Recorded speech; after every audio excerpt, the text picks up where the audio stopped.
आज का टॉपिक है ईएमआई। ठीक है, शुरू करते हैं। अच्छा है, शुरुआत करेंगे। अगर आपको पीछे से डिस्टर्बेंस आ रहा हो तो उसके लिए क्षमा, पर आप यहाँ पे फोकस करेंगे तो कुछ ना कुछ नया सीख के जाएंगे। ठीक है, ईएमआई क्या होता है? हमारा इलेक्ट्रोमैग्नेटिक इंडक्शन। ठीक है, ये चैप्टर है, पूरा एडवांस लेवल तक का पढ़ाऊँगा मैं, गारंटी से कह रहा हूँ। 2 और ये लेक्चर 3 वीडियो में ख़त्म। ठीक है, 3 वीडियो में ख़त्म। चलो अब देखते हैं। ठीक है, ईएमआई में पहले ईएमआई में हमें किसके बारे में जानना होता है? मैग्नेटिक फ्लक्स के बारे में। सबसे पहले बेसिक यूनिट है मैग्नेटिक फ्लक्स। ठीक है, फ्लक्स की फील दिलवाता हूँ मैं आपको। देखो, ये ईएमआई होता क्या है? ये होता है कि करंट, इसमें हम यही पढ़ते रहेंगे कि करंट कैसे प्रोड्यूस हो रहा है, कैसे इंड्यूस हो रहा है, कैसे अपोज कर रहा है, कैसे ईएमएफ इंड्यूस हो रहा है ना। वही पढ़ना है हमें ईएमआई पूरे चैप्टर में। तो पहले तो हमें मैग्नेटिक फ्लक्स सीखना होगा। मैग्नेटिक फ्लक्स क्या होता है? Number of magnetic field line crossing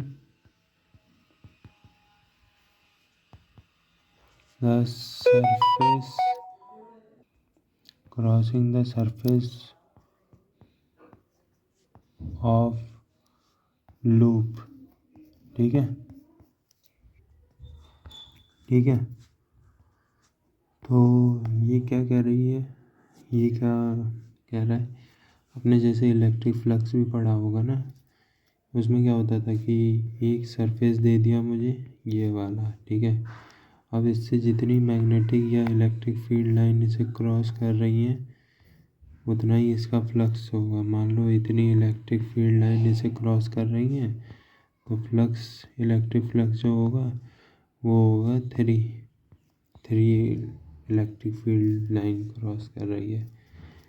ऐसे ही अगर मेरा मैग्नेटिक फील्ड लाइन किसी को क्रॉस कर रही है, किसी सरफेस को,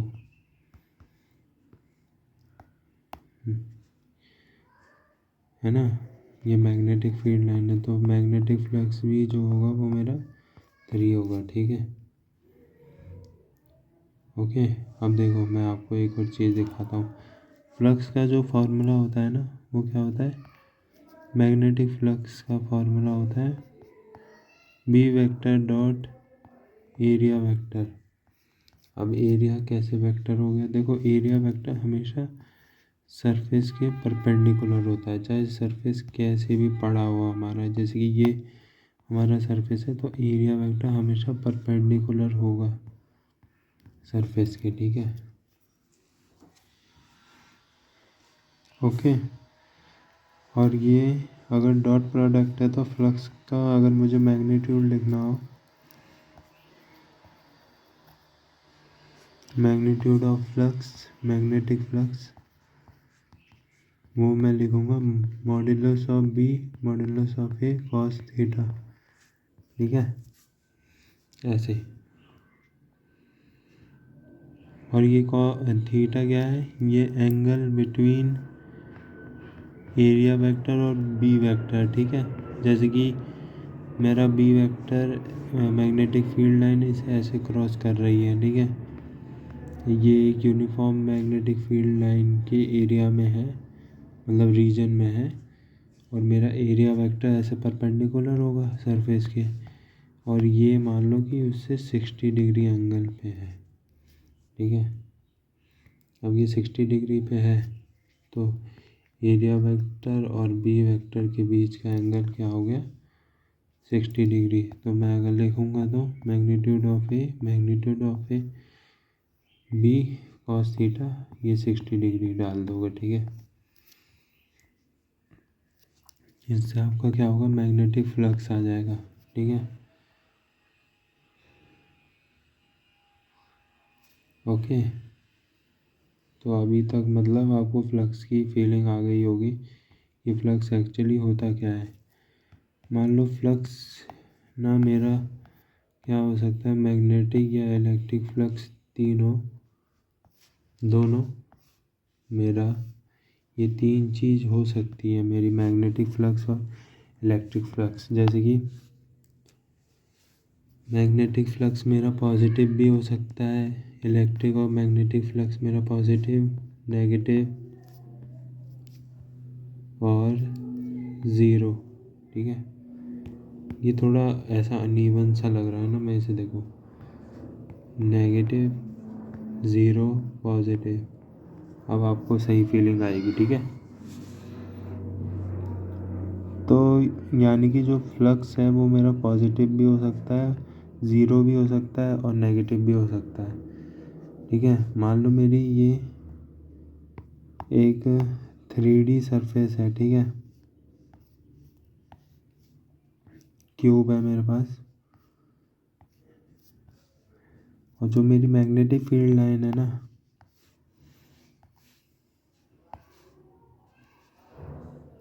वो सरफेस मतलब इधर इस वाले जो मैं कलर कर रहा हूँ ना, ये वाला रीजन, इससे तो एंटर कर रही है, और एग्ज़िट किस वाले से कर रही है, एग्ज़िट इस वाले से कर रही हैं, इस वाले। ठीक है, तो जब फ्लक्स एंटर कर रहा है, फ्लक्स एंटरिंग, वो बी डॉट ए जो है, इन दोनों के बीच का जो एंगल है कॉस थीटा है ना, मैग्नीट्यूड, वो एरिया वेक्टर इसका कैसा होगा, परपेंडिकुलर, यानी कि ऐसा। इसका एरिया वेक्टर कैसा होगा, इसका एरिया वेक्टर ऐसा होगा। तो मैग्नेटिक फील्ड इस वाले हरे वाले सरफेस के लिए, जहाँ से हमारी मैग्नेटिक फील्ड एंटर कर रही है, उस वाले एरिया के लिए फ्लक्स मेरा कैसा होगा, नेगेटिव। क्यों? क्योंकि एंगल बिटवीन बी वेक्टर तो ऐसे जा रहा है मेरा, और एरिया वेक्टर मेरा कुछ ऐसे है, एरिया वेक्टर और बी वेक्टर, इन दोनों के बीच में 180 डिग्री का एंगल है। तो जो मेरा फ्लक्स होगा वो होगा नेगेटिव। ठीक है, इसमें पीले वाले के लिए मेरा फ्लक्स कैसा होगा, इसके लिए मेरा फ्लक्स पॉजिटिव होगा। ठीक है, इसके लिए मेरा फ्लक्स पॉजिटिव होगा। और जब मैं, कैसे पॉजिटिव होगा, क्योंकि एरिया वेक्टर भी इधर ही है और बी वेक्टर भी इधर ही है। जब दोनों इधर सेम डायरेक्शन में है तो थीटा ज़ीरो, कॉस ज़ीरो क्या होता है, 1 होता है। तो फ्लक्स की वैल्यू आएगी बी ए। ठीक है, गिव मी जस्ट 2 मिनट। ठीक है, अब ये जो टोटल फ्लक्स अगर मैं निकालूं, phi total, phi entering plus phi going. ठीक है, गोइंग लिख देता हूँ, एग्जिटिंग भी लिख सकते हो। ठीक है, तो ये दोनों का फ्लक्स क्या होगा, ज़ीरो होगा। तो इससे नेट फ्लक्स कितना हमारा वो हो रहा है, इस सरफेस से पास हो रहा है, zero flux. Net flux is zero flux. ठीक है, और आपके लिए इस सरफेस के लिए बोला जाए तो इस सरफेस के लिए नेगेटिव, हरे वाले के लिए नेगेटिव, और अगर इस पीले वाले सरफेस के लिए बोला जाए तो पॉजिटिव। ठीक है, और अगर टोटल बोला जाए तो ज़ीरो। ठीक है, फराडे भाई साहब क्या क्या गए थे, देखो फराडे का लॉ बड़ा आसान सा था, फराडेस लॉ। ठीक है, फराडे भाई साहब जी ने क्या बोला था। ठीक है, तो इसकी स्टेटमेंट आप लिखेंगे, एक बार मैं लिख के दिखाता हूँ। तो ये रही पूरी फराडे लॉ की डेफिनेशन। ठीक है, आप देख सकते हैं और मैं समझा भी दूंगा आपको।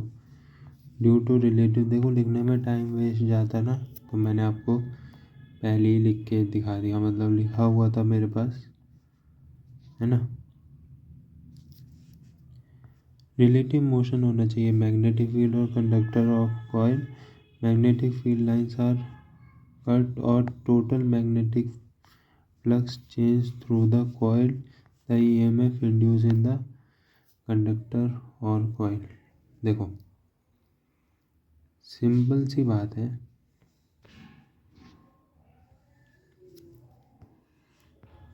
फैराडे लॉ सिंपल क्या कहता है, देखो ये तो डेफिनेशन में बस लाया हूँ, अगर कोई बोर्ड की तैयारी करना चाहता है तो यहाँ से भी कर सकता है, ठीक है। नॉर्थ और साउथ, देखो फ्लक्स ऐसे मैग्नेट को रखे रखे तो कुछ नहीं होगा, ठीक है। मैग्नेट को हमें मूव करना पड़ेगा, जिससे फ्लक्स हमारा चेंज होगा इस सोलेनॉइड से, और जिस सोलेनॉइड से अगर हमारा फ्लक्स अगर चेंज हुआ, है ना, फ्लक्स कैसे चेंज होगा, जब मैं मैग्नेटिक फील्ड इंटेंसिटी चेंज करूँगा, है ना, जब मैं ये जो इससे नॉर्थ से क्या हो रहा होगा, नॉर्थ से क्या हो रहा होगा कि ऐसे मैग्नेटिक फील्ड लाइंस निकल रही होंगी, है ना, ऐसे निकल रही होंगी और साउथ में जा रही होंगी। तो ये मैग्नेटिक फील्ड लाइंस मान लो कि इतनी दूर है, अभी कोई फ्लक्स जनरेट नहीं हुआ, ठीक है। और ये बैटरी नहीं है, सॉरी, ये यहाँ पे गैल्वेनोमीटर है, फिर तो ये खुद ही अपने आप से ही फ्लक्स बनाने लगेगा सोलेनॉइड, फिर तो कोई से इसकी भी ज़रूरत नहीं पड़ेगी, ठीक है। तो ये गैल्वेनोमीटर है। तो मैं इसमें क्या कर रहा हूँ कि ये मैग्नेट को मैं पास लेके जा रहा हूँ, जैसे ही मैं मैग्नेट को पास लेके जा रहा हूँ, इससे क्या हो रहा है कि मैग्नेटिक फील्ड लाइंस बढ़ रही हैं, है ना, मैग्नेटिक फील्ड लाइंस बढ़ रही हैं, जिससे फ्लक्स चेंज हो रहा है। कैसे फ्लक्स चेंज हो रहा है, फ्लक्स मेरा जब भी चेंज हो सकता है जब मेरा मैग्नेटिक फील्ड और एरिया वेक्टर, या तो एरिया चेंज हो या तो मैग्नेटिक फील्ड चेंज हो, ठीक है। पीछे जो डिस्टर्बेंस है ना, उसके लिए माफ़ी, यहाँ पे क्या ही करें, ऐसे ही है। तो फ्लक्स का एक और फार्मूला होता है, अगर मेरा छोटा सा फ्लक्स चेंज हो रहा है ना, छोटा सा फ्लक्स अगर मेरा चेंज हो रहा है, तो उसका जो मैं वो होगा बी डॉट डी एस, ठीक है। अगर मेरा फ्लक्स जो है, अगर मुझे फ्लक्स ऐसी मैग्नेटिक फील्ड में निकालना पड़ रहा है जो नॉन यूनिफॉर्म है, यूनिफॉर्म नहीं है, नॉन यूनिफॉर्म है, ओके, उसके लिए ये वाला फार्मूला इस्तेमाल होगा।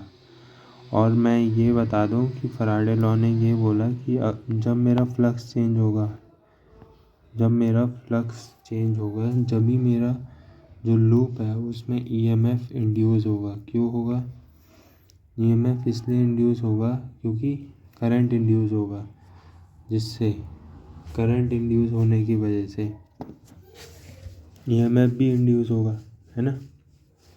अगर कोई क्लोज लूप है तो करंट इंड्यूस होगा, ठीक है। पर उसकी इतनी बात समझो, अगर हम मैग्नेटिक फ्लक्स चेंज कर देंगे, चेंज इन फ्लक्स कर देंगे अगर हम, ठीक है, तो ईएमएफ इंड्यूस हो जाएगा, ठीक है। अगर हम फ्लक्स चेंज कर देंगे तो ईएमएफ इंड्यूस हो जाएगा, बस इतना ध्यान रखो अभी के लिए, ठीक है। इसमें भी वही बोला है, this phenomena is called EMI. The magnitude of induce EMF is equal to rate of change of flux associated with conductor और coil change in dt time. Total flux change और cut is d phi, the magnitude of induced EMF is d phi by dt, ठीक है। तो ये था मेरा, है ना,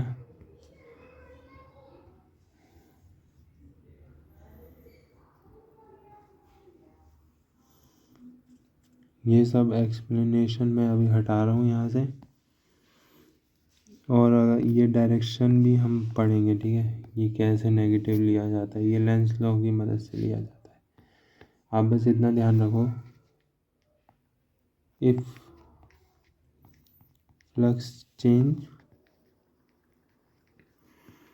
देन ईएमएफ चेंज, ठीक है। फ्लक्स चेंज तो ईएमएफ चेंज। और अगर मेरा कोई नॉन यूनिफॉर्म मैग्नेटिक फील्ड है, एक और मैंने बात बताई थी, तो फ्लक्स भी छोटा सा लोगे आप, B dot D S vector, ठीक है। कैसे, मान लो मेरी नॉन यूनिफॉर्म मैग्नेटिक फील्ड है, ऐसी है कुछ, ठीक है, और मेरा ये सरफेस है, ठीक है। इस पे क्या करता हूँ मैं, एक छोटा सा एलिमेंट डी एस लेता हूँ, जो कि ऐसा परपेंडिकुलर होगा D S vector B vector के, बी ऐसे जा रहा है मैग्नेटिक फील्ड, तो इन दोनों के बीच में जो एंगल होगा वो हम कंसीडर करेंगे, और जो मेरा फ्लक्स चेंज होगा छोटा सा, उसको मैं डी फाई की मदद से, मतलब ऐसे निकालूंगा, छोटा सा फ्लक्स लेके, ठीक है। फ्लक्स चेंज तो ईएमएफ इंड्यूस।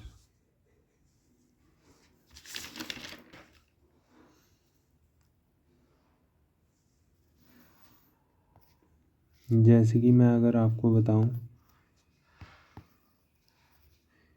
कि फ्लक्स मेरा कैसे कैसे चेंज हो सकता है, अगर मैं मैग्नेटिक फील्ड इंटेंसिटी को बढ़ाऊं जब मेरा चेंज हो सकता है, तो यानी कि फ्लक्स मेरा कैसे चेंज, ईएमएफ कैसे कैसे इंड्यूस होगा जब मेरा फ्लक्स चेंज होगा, फ्लक्स कैसे चेंज होगा जब बी मेरा चेंज हो, यानी कि फ्लक्स का फॉर्मूला क्या होता है, बी ए कॉस थीटा,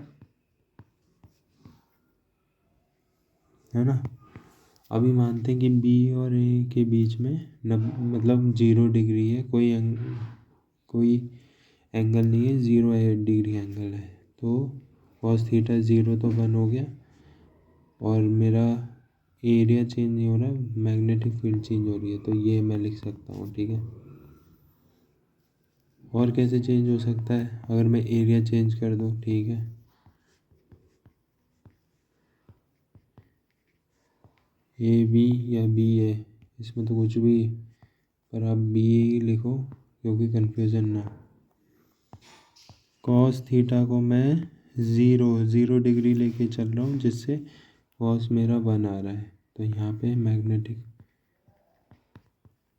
अब सबसे इंटरेस्टिंग देखो, ये कॉस थीटा भी आ रहा है ना, अगर मैं थीटा चेंज कर दूँ तो फ्लक्स इंड्यूस हो जाएगा, ठीक है। कैसे, देखो, ईएमएफ इंड्यूस बी ए कॉस थीटा, इस बार मेरा कुछ चेंज नहीं, ठीक है।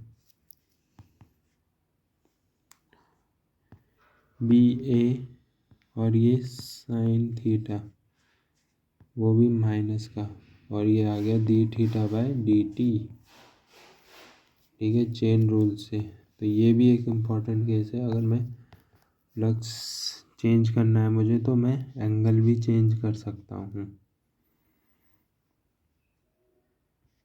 ठीक है। तो ये आज के लिए बस इतना ही। अच्छा लगा होगा आपको ये वीडियो, हेल्प करेगा आपको ईएमआई के कॉन्सेप्ट समझने में, ठीक है। क्वेश्चन हम अगले वीडियो में देखेंगे। धन्यवाद।